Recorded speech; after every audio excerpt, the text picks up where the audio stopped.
देखिए एनएससी इंडेक्सो जो ग्राम है उसके अंदर जो लेटेस्ट अपडेट निकल के आ रहा है 31 जुलाई 2020 के अंदर पे इसने जो चेंजेस किए हैं उसको हम यहाँ समझने की कोशिश करते हैं। जो पर्टिकुलर जो निफ्टी 50 के टॉप 10 के शेयर हैं उनके अंदर पे जो वेटेज क्या अभी रख रहा है। पर्टिकुलर हम रिलायंस इंडस्ट्री लिमिटेड की बात करें, जो इनका जो वेटेज है, इसका वेटेज पहले 10 के आसपास हुआ करता था, अभी इसका वेटेज को बढ़ा दिया गया है और जो बढ़ के बन गया है 14%। तो अच्छा खासा यहाँ पे रिलायंस इंडस्ट्रीज लिमिटेड का वेटेज जो निफ्टी 50 के अंदर पे बढ़ गया। यहाँ पे मैं बता दूं कि क्यों क्यों हमें जो वेटेज है वो परसेंटेज जानना ज़रूरी है। जो निफ्टी 50 के अंदर ऑप्शन ट्रेड लेते हैं तो उनके लिए ये बहुत ही ज़रूरी एक सूचना है कि यहाँ पे अगर आपको वेटेज परसेंटेज नहीं पता तो आपके डिसीजन मेकिंग में थोड़ी सी गड़बड़ी हो सकती है। अगर आपको पर्टिकुलर इनका वेटेज पता होगा तो थोड़ा सा आपको यहाँ पे चांस है कि डिसीजन मेकिंग थोड़ी मदद मिले, थोड़ा हेल्प आपको मिल जाएगा यहाँ पे। हम देखें यहाँ पे दूसरा एचडीएफसी जो बैंक लिमिटेड है उसका वेटेज जो है लगभग पहले 10 के ऊपर हुआ करता था, अभी इसका घटा दिया है निफ्टी 50 ने, और जिसका वेटेज है 9.56 कर दिया गया है। इन्फोसिस जो लिमिटेड है इसका 7.56, एचडीएफसी जो हाउसिंग डेवलपमेंट फाइनेंस कारपोरेशन है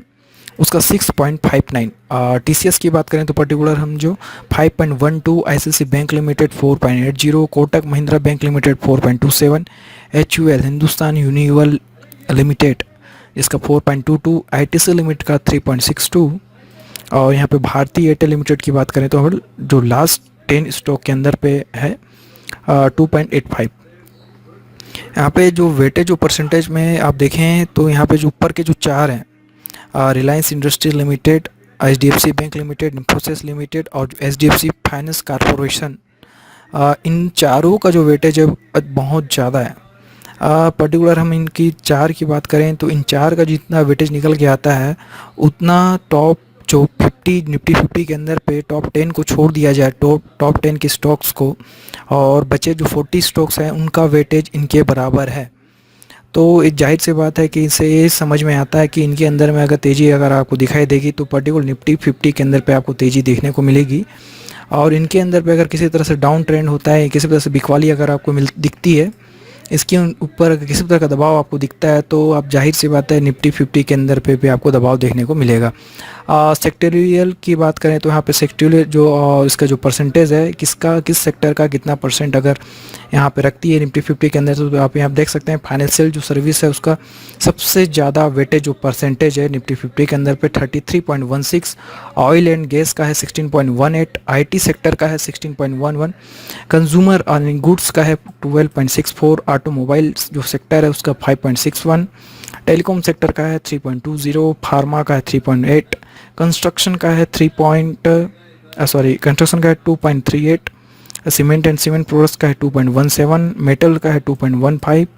पर्टिकुलर जो पावर है उनका है 1.88, और जो फर्टिलाइजर्स एंड जो प्रेसिटाइज है उसका है लगभग 0.56। सर्विस के अंदर पे हम देखें तो लगभग 0.51, और सबसे जो लास्ट जिसका वेटेज और परसेंटेज निफ्टी 50 में सबसे कम है उसका है मीडिया एंड एंटरटेनमेंट। यहाँ पे व्हील के माध्यम से और समझने का कोशिश करते हैं कि इसके अंदर पे क्या क्या चेंजेस। एक पर्टिकुलर व्हील है जिसके अंदर हम समझने की कोशिश करते हैं, जैसे रिलायंस इंडस्ट्री लिमिटेड है इनका 14 है, एचडीएफसी का 9.56 7.56, इन्फोसिस लिमिटेड का, एचडीएफसी फाइनेंस एंड कारपोरेशन जो है उसका 6.59। पर्टिकुलर हम यहाँ देखें तो चार शेयर का जो वेटेज निकल के आता है वो कितना आएगा अगर आप इन सबको ऐड कर दें 14, 9.56, 7.56 और 6.59 को आप ऐड कीजिए। 14 है, 9.56 और 7.56 लगभग 17 आ गया, और 17 में अगर आप 6 को जोड़ देंगे तो हो जाएगा 23, और 23 प्लस 1 14, तो 23 और जो 14 कितना हो जाएगा 37 पॉइंट लगभग कुछ समथिंग आएगा यहाँ पे। तो आप इनके अदर को देखें तो लगभग ये भी 37 जो पॉइंट रखते हैं। जो अदर कितने स्टॉक्स हैं इसके अंदर पे इंक्लूडेड है, टोटल 10 स्टॉक्स इसके अंदर पे इंक्लूडेड है, 14 स्टॉक जो है इनके अंदर पे इंक्लूडेड हैं। जबकि आप यहाँ पे देखेंगे सिर्फ 4 स्टॉक्स हैं, 1 2 3 and 4 stocks equal to 14 other stocks in Nifty 50। यहाँ पे आप देखने को मिलेगा जो 40 स्टॉक हैं बराबर है यहाँ के सिर्फ 4 स्टॉक्स के।